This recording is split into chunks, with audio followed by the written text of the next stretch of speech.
आक्रोश है। प्रदर्शनकारियों ने अन्य स्थान पर जगह देने की मांग रखी है। सड़क को चौड़ा करने के लिए हटाई जा रही गुमटियां।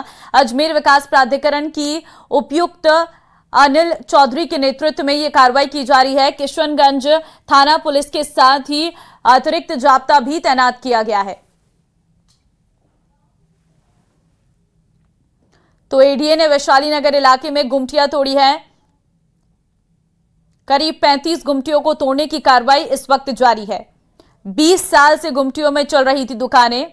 सड़क को चौड़ा करने के लिए ये गुमटियां हटाई जा रही हैं, जिसका विरोध जो है दुकानदारों के द्वारा किया गया। दुकानदारों में आक्रोश देखने को मिला है, क्योंकि 20 साल से गुमटियां यहां पर लगी थी।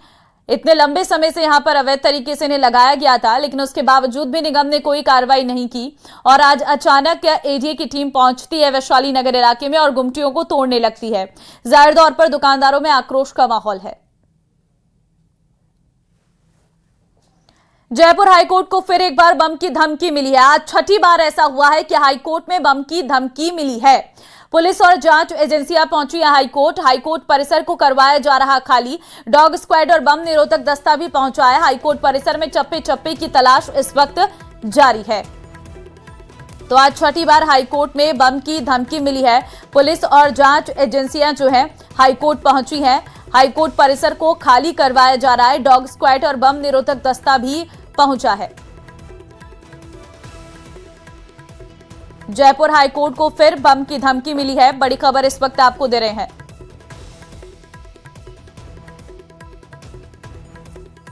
ये रजिस्ट्रार साहब के पास की हिसाब बॉम्ब थ्रेटनिंग के हिसाब से और कोर्ट्स का काम जो है डिस्टर्ब हो जाता है। न्यायाधिपतिगण को भी कोर्ट्स को छोड़ करके उठना पड़ता है, वकीलों को भी बाहर आना पड़ता है, जजेज को भी जाना पड़ता है। देखो, पहले भी मैंने आपके कई चैनल्स के माध्यम से मैंने ये साइबर क्राइम के लेकर के अपने राजस्थान उच्च न्यायालय के माननीय न्यायाधिपति अनूप ढंड साहब ने भी ऑर्डर कर रखा है कि ये साइबर क्राइम जो जितने बढ़ते जा रहे हैं इनको कंट्रोल करने के लिए भारत सरकार और राज्य सरकार को निर्देश भी दिए हुए हैं कि इस पर कोई कड़ा कानून बनना चाहिए। पर अभी तक क्योंकि आईपीसी को हटाने के बाद में भारतीय न्याय संहिता जो बनी है उसमें कुछ अपराधों को तो इसमें जोड़ने की कोशिश की गई है, परंतु वो सफिशिएंट नहीं है। इस तरह की जो धमकियां मिल रही है इनका पकड़ में नहीं आना कि लगातार हाई कोर्ट जैसी मतलब इतनी बड़ी संस्था जो कि न्यायपालिका राजस्थान की सर्वोच्च न्यायपालिका है, उस न्यायपालिका का कार्य जो है लगातार 7 दिन से ठप चल रहा है। राजस्थान हाईकोर्ट की जयपुर बेंच में लगातार बम से उड़ा देने की, बम होने की सूचनाएं मिल रही है। ईमेल के माध्यम से इस तरीके की जो सूचनाएं भेजी जाती है, उसके बाद में इंटेलिजेंस से लेकर जो पुलिस प्रशासन है वो हरकत में आता है। जब सर्च की जाती है तो कुछ भी नहीं मिलता है। यानी इस तरीके की जो थ्रेट है वो पुलिस प्रशासन के लिए चुनौती बन गए। सबसे बड़ी बात है कि जो राजस्थान पुलिस की साइबर सेल है उनके लिए पूरी तरीके से फेल्योर है। तस्वीरें आप देख सकते हैं, अभी भी बार एसोसिएशन के जो है वो चुनाव चल रहे हैं। चुनाव के बीच में इस तरीके का जो थ्रेड है सुरक्षा एजेंसियों के लिए चुनौती बना हुआ है। अभी भी हाई कोर्ट का ये जो ब्लॉक आप देख सकते हैं, इस ब्लॉक के अंदर जो है वो सर्च यहाँ पर जो है किया जा रहा है। डॉग स्क्वाड से लेकर जो है बम निरोधक दस्ता और क्यूआरटी जो टीम है यहाँ पर मौजूद है। हमारे साथ एडवोकेट जो हैं वो यहाँ पर जुड़ चुके हैं। प्रहलाद जी, किस तरीके के जो है थ्रेड दी जा रही है, बड़ी जो है चुनौती बन गया है? देखो, रोज लगातार 1 हफ्ते के करीब हो गया और मेल आ जाती है रजिस्ट्रार साहब के पास की हिसाब बॉम्ब थ्रेटनिंग के हिसाब से और कोर्ट्स का काम जो है डिस्टर्ब हो जाता है। न्यायाधिपतिगण को भी कोर्ट्स को छोड़ करके उठना पड़ता है, वकीलों को भी बाहर आना पड़ता है, जजेज को भी जाना पड़ता है। मतलब आम जन को न्याय नहीं मिल पा रहा। पुलिस और कई कहा जाए कि जो साइबर सेल है उसको पूरी तरीके से फेल्योर है। लगातार छठी बार इस तरीके का थ्रेट मिला है। देखो, पहले भी मैंने आपके कई चैनल्स के माध्यम से मैंने ये साइबर क्राइम के लेकर के अपने राजस्थान उच्च न्यायालय के माननीय न्यायाधिपति अनूप ढंड साहब ने भी ऑर्डर कर रखा है कि ये साइबर क्राइम जो जितने बढ़ते जा रहे हैं इनको कंट्रोल करने के लिए भारत सरकार और राज्य सरकार को निर्देश भी दिए हुए हैं कि इस पर कोई कड़ा कानून बनना चाहिए। तो आप देख सकते हैं कि इस तरीके की जो थ्रेट है वो पुलिस प्रशासन के लिए नहीं, पूरे कहा जा सकता है कि सिस्टम के लिए जो है वो चुनौती बन गए। अभी तक कहा जा सकता है कि जो ईमेल भेजने वाला जो व्यक्ति है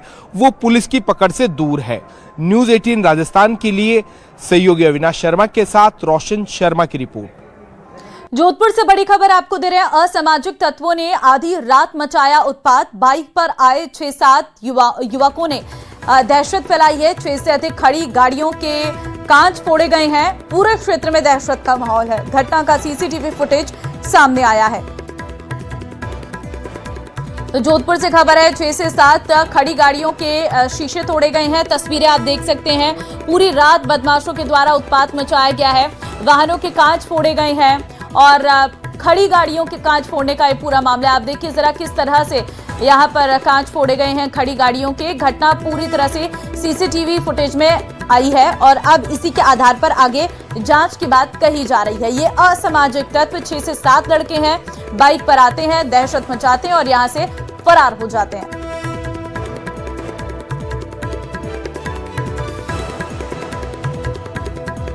जोधपुर की यह घटना है जिसका सीसीटीवी भी आया है सामने।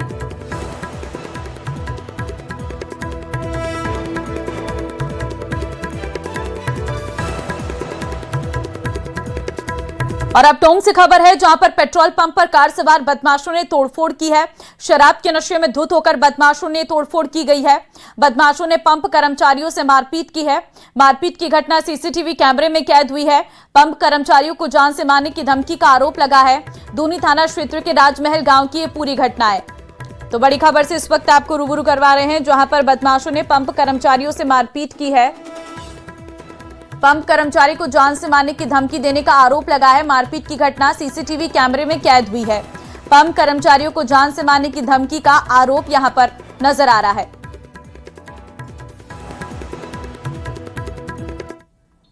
और बूंदी से आपको बड़ी खबर दे रहे हैं। सदर थाना इलाके में बदमाशों का आतंक देखने को मिला है। कॉलोनी में घूमते दिखे हैं नकाबपोश बदमाश।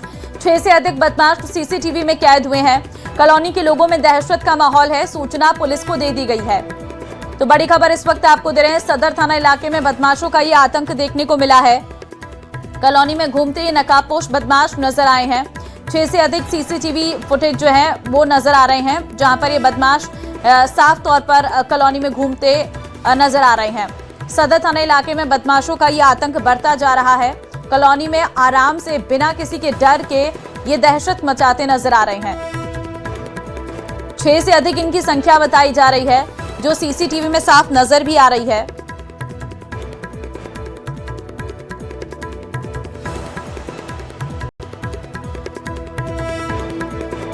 तो कॉलोनी में आप देख सकते हैं नकाबपोश बदमाश भ्रमण करते नजर आ रहे हैं। इधर से उधर घूमते नजर आ रहे हैं। मुंह पर इन्होंने नकाब पहना हुआ है।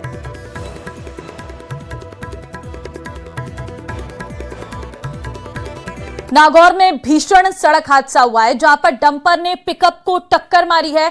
एक की मौत हो गई है। डंपर टक्कर के बाद पिकअप के ऊपर पलटा है।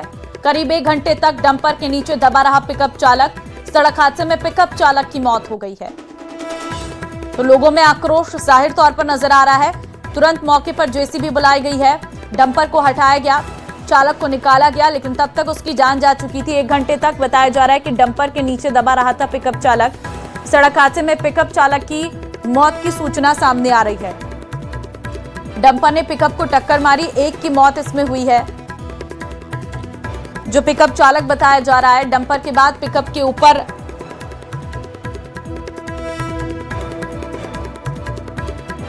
डंपर टक्कर के बाद पिकअप के ऊपर पलट गया और इस दौरान पिकअप चालक करीब 1 घंटे तक डंपर के नीचे दबा रहा जिससे उसकी जान चली गई। जेसीबी मौके पर बुलाई गई। जेसीबी की मदद से डंपर को हटाया गया, चालक को निकाला गया, तब तक उसकी जान जा चुकी थी। मंत्री किरोड़ीलाल मीणा ने फिर एक बार चौपाल लगाई है। जयपुर एयरपोर्ट के गेट के सामने जन सुनवाई करने बैठे हैं। सरकार में संभावित परिवर्तन पर प्रतिक्रिया उनके द्वारा दी गई। किसी भी परिवर्तन में जनता के साथ मिलेंगे। प्रवासी भारतीय कार्यक्रम की सराहना उनके द्वारा की गई है। विपक्ष का काम है आरोप लगाना, किरोड़ीलाल मीणा के द्वारा कहा गया। तो ये जानकारी इस वक्त आपको दे रहे हैं। सरकार में संभावित परिवर्तन पर उनके द्वारा प्रतिक्रिया दी है। किसी भी परिवर्तन में जनता के साथ मिलेंगे, किरोड़ीलाल मीणा के द्वारा कहा गया। किसी भी परिवर्तन में जनता के साथ मिलेंगे। प्रवासी भारतीय कार्यक्रम की सराहना भी किरोड़ीलाल मीणा करते नजर आए।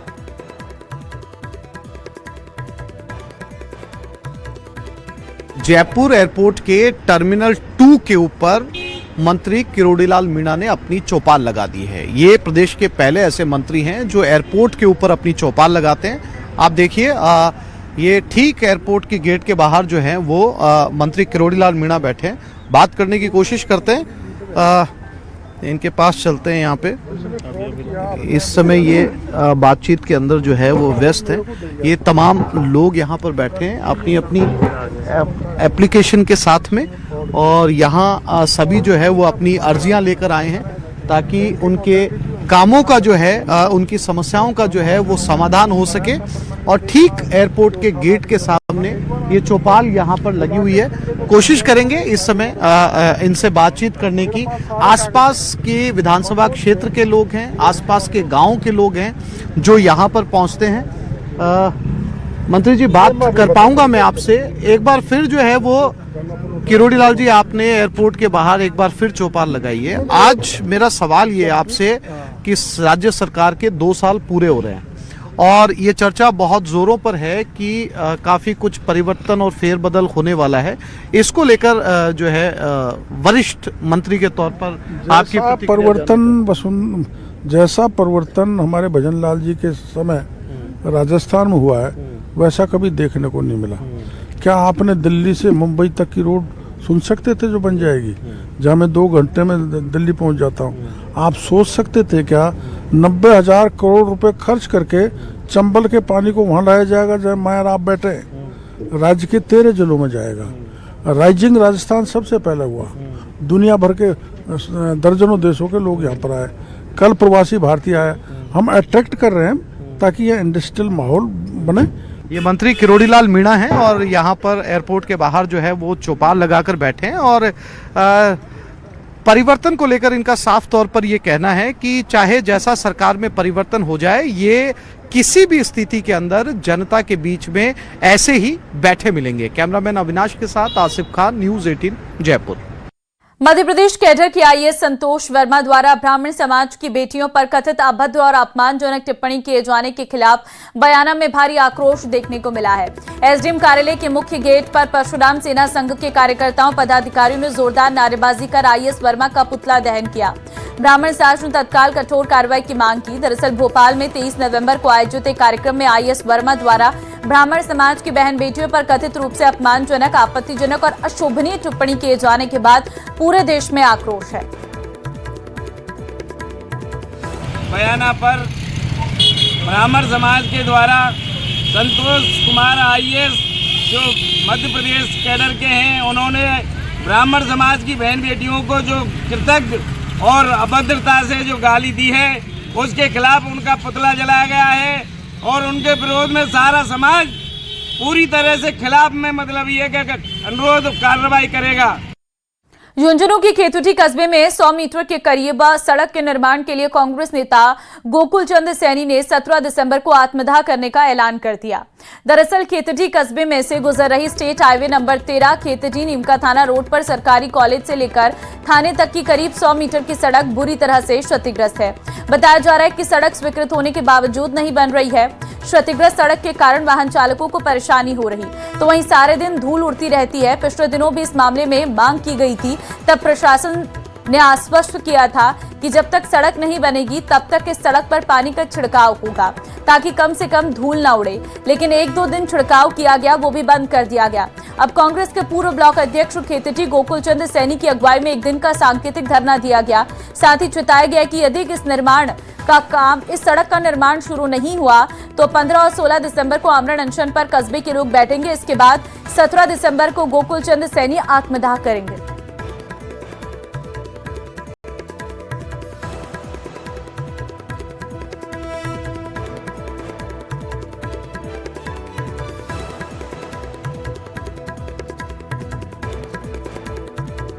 कोटपुतली के पावटा के बोचारा गांव में एक दलित परिवार ने दूसरे पक्ष पर जमीन पर कब्जा करने का आरोप लगाया है। दोनों पक्षों में हुई कहासुनी का एक वीडियो सोशल मीडिया पर भी वायरल हुआ है। हालांकि न्यूज़ 18 राजस्थान इस वायरल वीडियो की पुष्टि नहीं करता है। वायरल वीडियो में लोग लाठी कुल्हाड़ी लेकर खड़े नजर आ रहे। पीड़ित ने पुलिस थाने में मामले को लेकर रिपोर्ट भी दी है। पीड़ित ने आरोप लगाया है कि 10 दिसंबर की शाम वो अपने परिवार के साथ खसरा नंबर 306 और 307 पर तारबंदी का काम कर रहा था। उसी दौरान गांव के 8-10 लोग लाठी डंडों और हथियारों के साथ पहुंचे और उन पर हमला कर दिया। फिलहाल पुलिस मामले की जांच कर रही।